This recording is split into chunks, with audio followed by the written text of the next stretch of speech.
Next turn ready, and we have enemies walking about. It's a bodyguard from Shang. They start as hostile, yet if you try to attack them, then it will show, no, we're not hostile, what the hell. We will recruit one of each type, so we have some protection. And at Yanxi, can we recruit anything? We can actually, and we will. We need some defenses. Cannot rely on other things, and now we can produce more farms here. Rhinoceros. In ancient times, rhinoceros and other large animals were common on the plains of China. Rhinoceros hide leather is very tough and can be used for armor. A settlement that controls or has adjacent territory to this resource will receive an income of 60 each turn. So that's probably why we earn so goddamn much at the moment. We can take a look here. Income, resources. Yep. That is netting us a lot of money, which is cool. Very, very cool. Okay, that army is moving over there. We are approaching some bandits over here. No, it's Chu. Is this just me, or did that guy had a lot of authority, was it? New power encountered. The Chu. You have encountered a previously unknown power. Let us hope they are either weak or friendly. That's true. They should be either weak or friendly. Oh god. My husband has gone to join his ancestors and my land are beset by bandits and thieves. If you grant me protection, I will give you half of all I possess. Well, she doesn't ask for anything, so this is a no-brainer. You get 652 gold for nothing. Sure, noble woman. Come join me. It would be cool if the population of nobles now increased in one of my cities. Maybe it did. Can I see what type of population? No, this is peasants. What if I want to see how many nobles there are? No, I cannot see that. Perhaps I can see it here. Population? No, only peasants. That's a shame. I want to see noble. Oh well. Should I build this pavilion? No. They're calm enough. For now. However, here we can now, or next turn, settle. There's copper here right beside it, which will be good. Because then we can make a copper mine, and then we could probably make some armor over here and then transport it over to the city. That should be pretty cool. And I suppose you can just explore. Which is dangerous, considering he's my faction leader. But it could be worth it. Maybe there's some interesting resources over here. Or down here to the south. Farms being done in most of these places. Can I now make some more farms? I can queue up more farms. We will not make farms on the rhinoceros. That seems very unethical. I mean, rhinoceros, or some of them at least, extinct or close to extinction nowadays. This seems very cool. But why can't I would like to see why I couldn't. Why can't I... Can I just detach him? Because I want to see why I cannot... Oh, you can change the order of the units on which they stand. That's cool. But I would still like to be able to found my city. Perhaps he needs to walk away first. There we go. He has crossed the river. Now can I please found my settlement? He's polite. Let's go for it. I trust him. That's probably why I make to a horrible leader. Okay, so you can't found a city if the enemy is within it. That seems reasonable, honestly. And we can construct some farms over there. That's good. What has happened? New power encountered. The Shang. Or here they are, the Shang. Can I see anything about you? Know your enemy as you know yourself. He has a lot of energy. This man's rating improves the fighting ability of units in the stack he commands by 35%. Holy crap. So mine, I assume, then only increases by 15. No, actually 21. That's good. Unfortunately, here we have bandits, which are now increased in size. We will fall back to Yanxi, since it seems dangerous to move about there. The bazaar is done. So we have established a trade route moving about here. And we will try to develop this area. We could set it to auto-construct. But it seems dangerous considering how much it costs. You know, certain buildings cost to have. Right, we can cut down wood even all the way over here. And as you can see here, we have pavilion, which you can be placed on mountains. We could even move all the way over here to put a quay, which could be pretty good. I mean, this is a pretty big river. Surprised you can do that here. And you can put a copper pit here, which I'm tempted to build already. So let's do it. We have units nearby. We can handle it. Are they really attacking us? That seems very unnecessary. He wants a Fraternal Harmony Pact, which is basically a non-aggression pact. Agree not to declare war on each other, nor block trade routes, or loot farms. I will accept that. I have no interest in war at the moment. I'm expanding. I can't handle war. And these guys, however, doesn't seem to be nearly as nice. We have progressed with flood control, which means we can move forward to seeding transplantation, which increases farm food production by 5%. Can't handle it. It's too much. And since I'm a bit scared of that guy over there, we will make another peasant guy. And then recruit another settler. I'm assuming that it will take quite a while before we can do the next one here. And they are still recuperating the unit. No trading routes here with Yongshai way over here. This is fairly isolated, but it has a gold mine or a copper mine. And can build a quay there, which is good. I like that you scroll out and you could peaceably control it from here. The Shang, however, they're polite, they say, so yeah, sure. They reveal their capital, but I didn't have to pay for it, or do anything in particular. The only thing I would like here, if the mist sort of thing that shows up here would not be there, because it makes it a bit uncomfortable to see it from here. From here, I assume that it makes sense, but here there's no need for mist. It just obfuscates unnecessarily. But you can zoom in to impressively far down, even though their faces and their models and stuff like that. Not the best from zoomed in, but I assume you're not supposed to be there for too long. And let's make some more farms. More farms for the people. Even this city is actually going well. How is internal trade? That's 7 in total. 7 in totals, and the bazaar costs 40. So it better pay off later on, or otherwise it's just makes no sense to go for it. Yongshai doing well. Here we have even more militia now to recruit. But we have very little to do, so we can just move ahead. Here we have, who is this guy? It's bandits. The Shang offers us extra. No! No! There was a wrong button. I'm sorry, Shang. I wanted to do the right thing. And we have edicts here. Oh, Grand Commandant, which will add a general character with authority -1. And yeah. We could recruit a guy here over here. We have well field system. Decree that each village's land be divided into lots farmed by 8 families. Each lot shall be divided into 9 equal divisions, 1 outer section for each family and a central one for the local lord. The family shall work the lord's land before attending to their own. The division of the land into 9 squares resembles the Chinese character for a well, hence the name. That's pretty cool.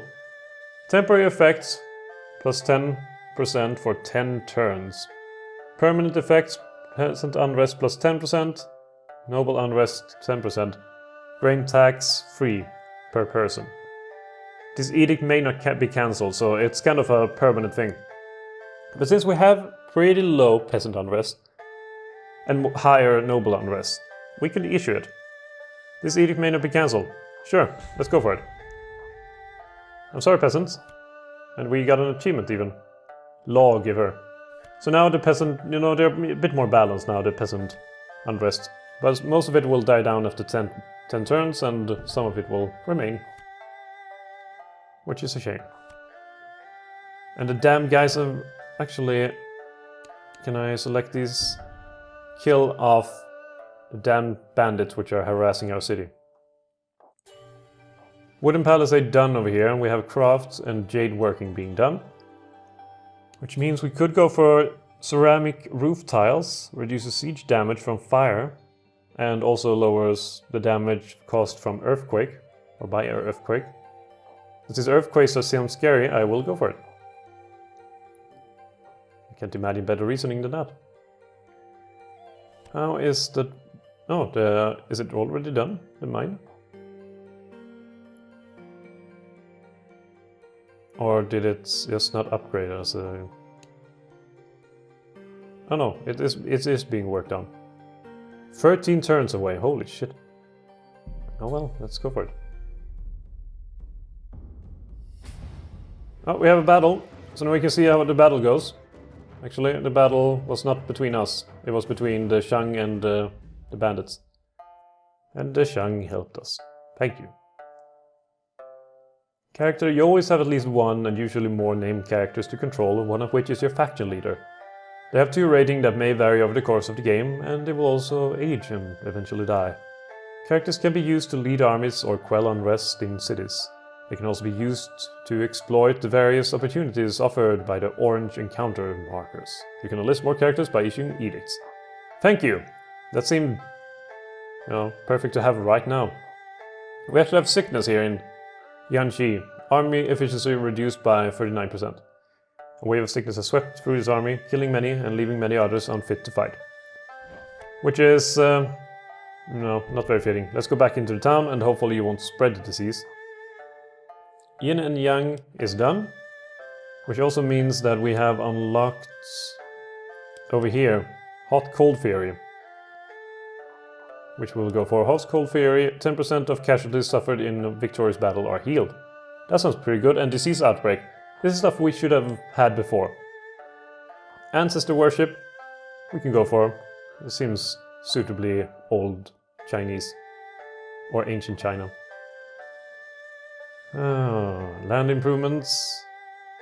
You can construct more farms and you have population. Why is the population not growing then? We have food.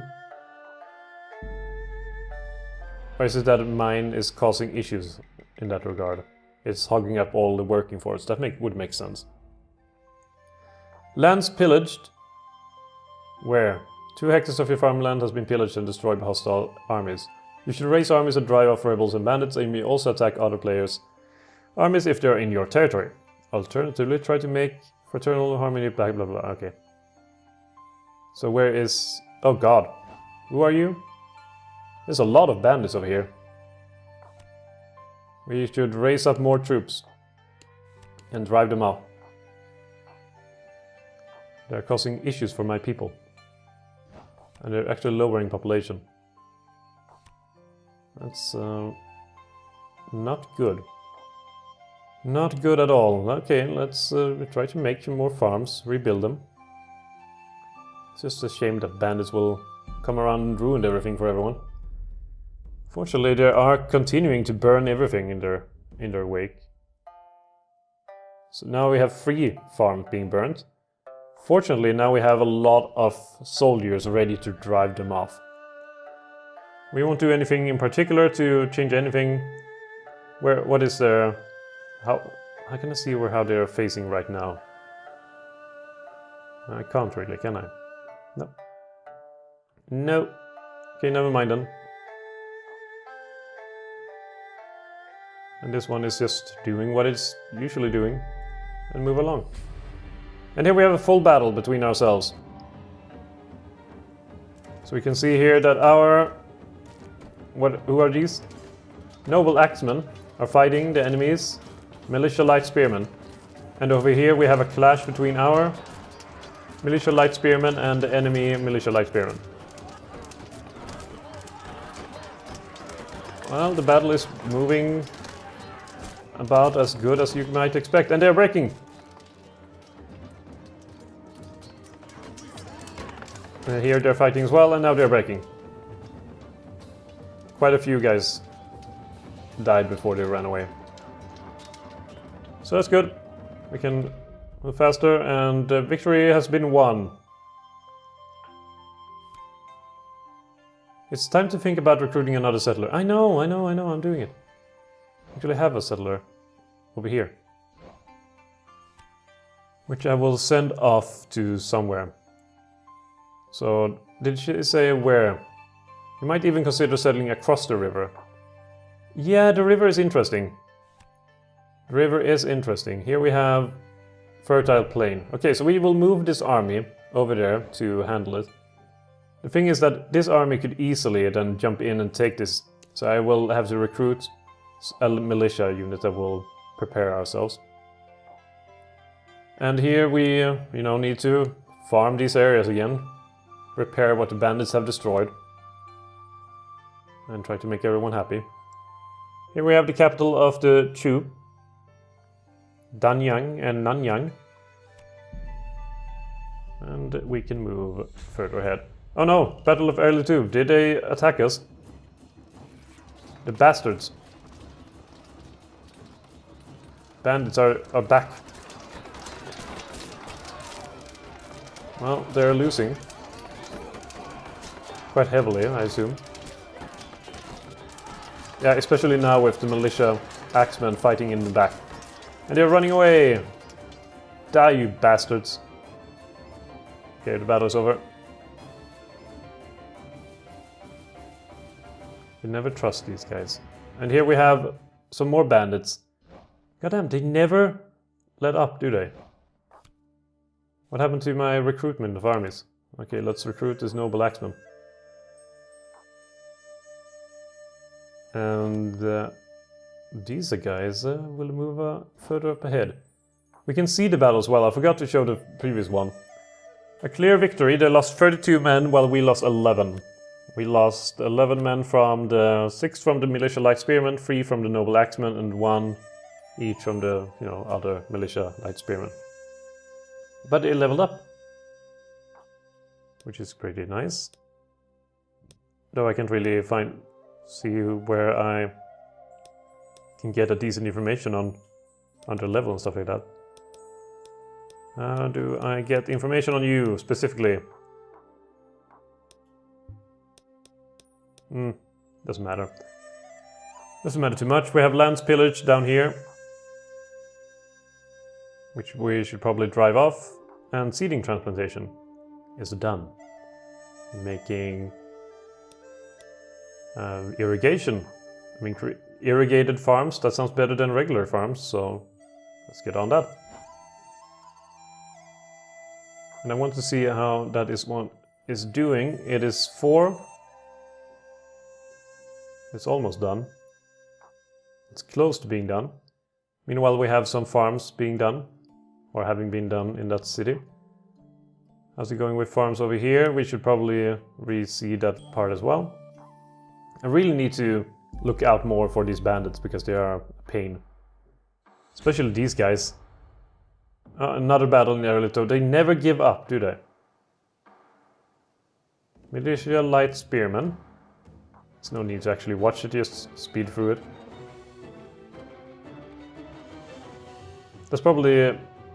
Okay, when it comes to the Total War series, the overworld system, or the grand campaign, is not really that fleshed out. Some of them are better than others, but mostly, the actual battles is the meat of the game. That's the draw of the game. The visceral feel of the battles, seeing the armies clash and controlling them yourself. That's kind of the meat of those games. This takes away that entirely and replaces it with, or focusing entirely on the grand campaign. Unfortunately, the grand campaign part of Total War that is usually not very fleshed out is not very fleshed out here either. At least not so far. At least there's a lot of ideas, a lot of interesting ideas, but most of them are not fleshed out enough currently to really feel, you know, feel like the lack of battles is not, you know, negative. Holy shit, here we have a lot of places where we can settle this. It seems like it only really shows literally all the places where you could feasibly put a city. But that's fine. That is fine. We are probably needing to get more here. The peasants are really unhappy in this area. What is causing their unrest? The well field system. They don't like that. There's a food shortage apparently, probably due to the damn bandits murdering everyone. Speaking of damn bandits, they're right outside. Perhaps kill them. Yep. Now we are fighting a battle against the nobles, or between the nobles here and these bandits. And we chased them off before they burnt anything else. Good. Good stuff. So now we could probably, and hopefully, be free from bandits for a little while. This is a nice place also. Copper. Copper. I really want this to be done here soon. It's 2 turns left.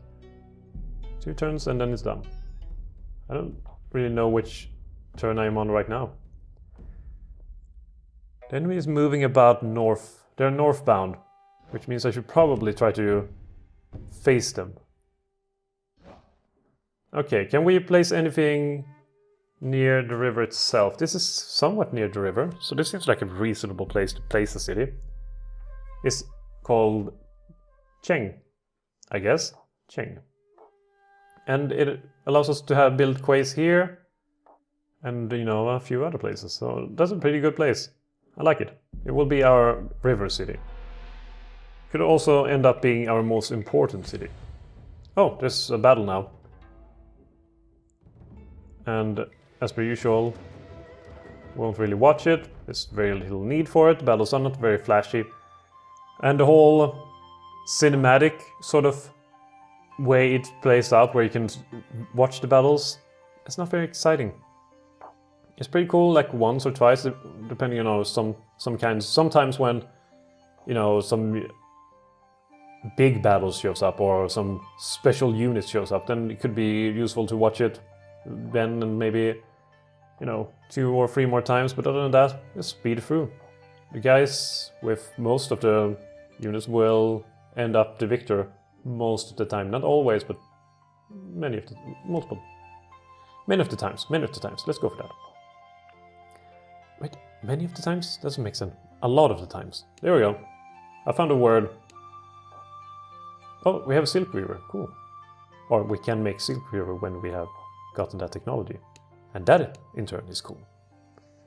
And go shamanism, so we can unlock Priest King, which increases authority by 2. And oh, we can relocate nobles. That's a pretty cool edict. Do we have any more edict from that? No, we don't. And this one is financial summary. And we can see here this turn we get income from a variety of, you know, areas, which is pretty cool. Royal Estate 150, which I assume is just, you know, base amount of gold that you get. And currently we have army upkeep for 225 and 40 from building upkeep. And we have a projected income of 246. And that seems fair. Here we have player status. And we are first in cultural victory, probably because we got a free victory points in culture. We are first in points victory overall, and 7th Son of Heaven victory, which I don't really know how to get.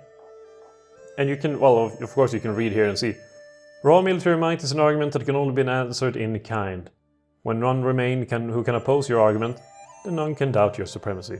You can win a conquest victory by controlling 65% of the total game population.